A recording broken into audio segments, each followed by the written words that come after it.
Assalamualaikum warahmatullahi wabarakatuh. Jumpa lagi dengan kami di channel Spiritual Sufi Kisah Abdul Alam.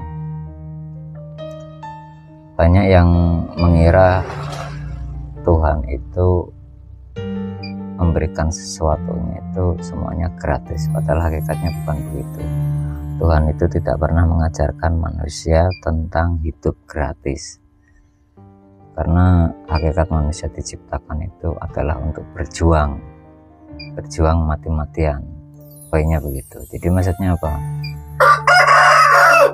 Untuk mengenal Tuhan itu banyak orang yang menganggap bahwa bisa gratis, hanya sekedar sholat saja 5 waktu ataupun duduk berzikir itu langsung bisa mengenal Tuhan. Itu impossible, mustahil. Karena Tuhan dalam memberikan rizki itu maksudnya untuk kita berjuang mendekat kepadanya. Nah, di dalam proses mendekat kepada Tuhan, ingin mengenal kepada Tuhan, itu penuh dengan lika-liku dan perjuangan. Nah, di dalam perjuangan ini itu kita akan mengorbankan energi-energi yang ada pada diri kita, entah itu harta duniawi kita, entah itu pikiran kita, waktu kita, dan tenaga kita. Tanpa itu mustahil gitu. Makanya Islam mengajarkan tentang beramal itu hakikatnya yaitu, tapi beramal dengan bentuk nyata, bukan beramal dalam bentuk angan-angan. Di antara nyata sedekah dan yang lain-lain. Intinya menuju Tuhan tidaklah gratis, kalau saya garis besarkan begitu, biar orang di dalam mindset dirinya itu tidak terbentuk hal itu, karena sudah banyak yang terdogma bahwa menuju ke akhirat itu gratis, sedangkan ke neraka berbayar. Padahal tidak begitu, karena hakikatnya gratis itu sebenarnya yang disenangi oleh hawa nafsu gitu. Karena hakikat hawa nafsu itu pengennya yang enak-enak. Nah, sekarang saya tanya, apakah gratis itu enak? Gratis itu enak, itulah hawa nafsu. Makanya kenapa Tuhan mengajarkan lewat firman-firmannya agar kita berjuang, berkorban gitu. Jadi bukan hanya sekedar membaca buku terus kita langsung bisa mengenal Tuhan, tidak begitu. Nanti Tuhannya ya buku itu sendiri gitu. Masa Tuhan buku, kan nggak mungkin kan begitu, karena hakikat buku sendiri sifatnya juga baru. Karena Tuhan itu ya laisa kamitslihi syai'un, yang di maha akhirat itu. Maka dari itu, untuk mendekat kepada Tuhan melalui tali wasilahnya itu sangat sekali butuh pengorbanan kita, karena biar nanti sinergi dengan yang biasa kita baca di dalam sholat, inna sholati wa nusuki wa mahyaya wa mamati lillahi rabbil alamin. Sesungguhnya sholatku, ibadahku, hidupku dan matiku hanya untuk Allah. Kan begitu kan, secara biasa dibaca oleh kita ketika dalam melaksanakan sholat, kan begitu. Nah, menyerahkan segala hidup dan mati hanya untuk Allah. Nah, menyerahkan segala hidup dan mati itu berarti intinya apa? Disitulah penuh pengorbanan. Di dalam hidup itu ada kesenangan kita, harta-harta kita, itu ya hanya untuk Allah saja. Jadi jangan sampai kita sering ucapkan tentang kalimat itu, tapi kita tidak mau mempraktekkan atau membuktikan gitu.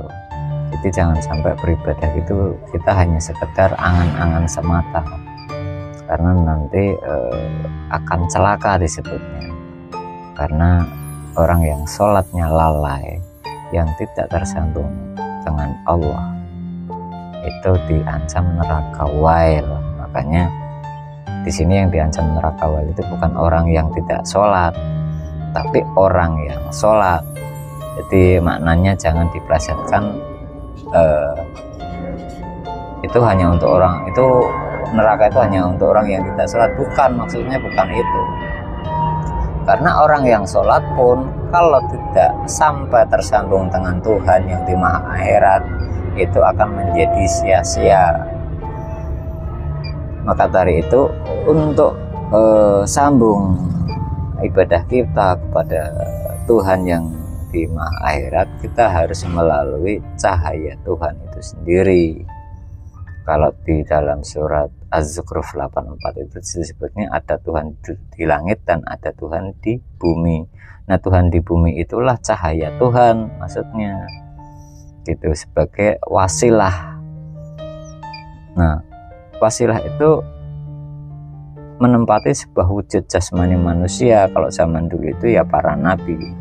Nah, zaman sekarang diwariskan kepada para pewarisnya yang di dalam hidup memang sudah dikehendaki oleh Tuhan dan dipilih menjadi pewarisnya para nabi yang harus hidup di tiap-tiap zaman, pokoknya begitu.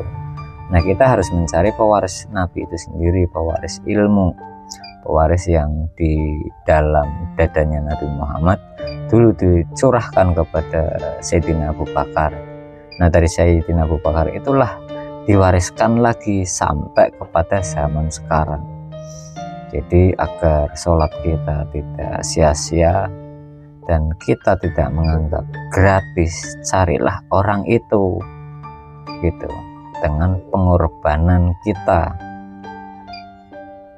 Jadi di dalam dakwah kami pun sebenarnya sifatnya memudahkan agar informasi yang selama ini sangat tersembunyi karena sulitnya menerangkan ilmu ini, karena sudah banyak yang rusak agama ini, dogma-dogma berdasarkan cerita, buku, akhirnya membanjiri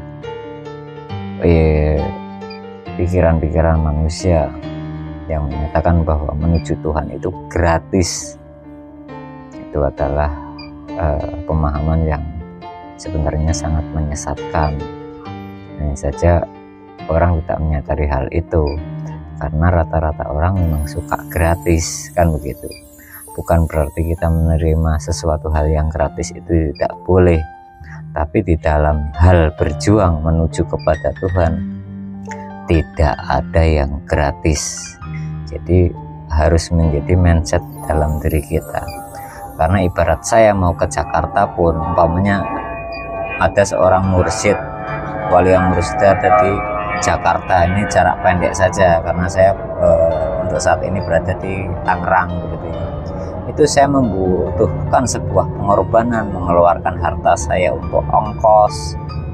Kalau saya belum punya pada saat ini, ya saya akan kumpulkan, saya akan berjuang untuk mengumpulkan menuju ke orang itu gitu. Seandainya pun di Jawa, di luar Jawa ataupun dimanapun, itu tetap kita harus berjuang. Tidak bisa sekarang kita persiapkan untuk mengumpulkan, untuk mengenali orang itu, untuk berguru kepada orang itu, karena apa? Dialah pembawa wasilah. Jadi itulah diantara gambaran-gambaran perjuangan. Dan di situ pun ada yang namanya sedekah-sedekah, karena hakikat sedekah itu sebenarnya untuk membersihkan diri kita dari kemelekatan-kemelekatan duniawi yang sudah melekat tahunan gitu, dan itu tidak mudah untuk dilepaskan. Jadi yang membuat kita tersiksa itu hakikatnya ya tentang kecintaan kita kepada duniawi itu tadi. Disitulah di dalam ilmu tarekat nanti akan diajari tentang pembersihan. Kalau di dalam tarekat kami itu biasa disebut yang namanya ubudiyah. Jadi sebuah gerakan-gerakan ataupun aktivitas untuk pembersihan diri sebagai bentuk pengabdian kepada Tuhan, yaitu melepaskan kemelekatan hawa nafsu, baik berupa dari segi harta, tenaga, pikiran. Jadi disitulah nanti akan terjadi proses tazkiyatun nafs atau pembersihan hawa nafsu. Kalau dalam ilmu tarekat disebutnya takholi, pembersihan gitu. Baik, sementara ini dulu yang bisa kami sampaikan. Terima kasih kepada saudaraku semua dimanapun berada. Nanti akan kita lanjutkan di sesi berikutnya. Salam rahayu, salam damai, Indonesia bersatu. Wabillahi taufiq wal hidayah. Wassalamualaikum warahmatullahi wabarakatuh.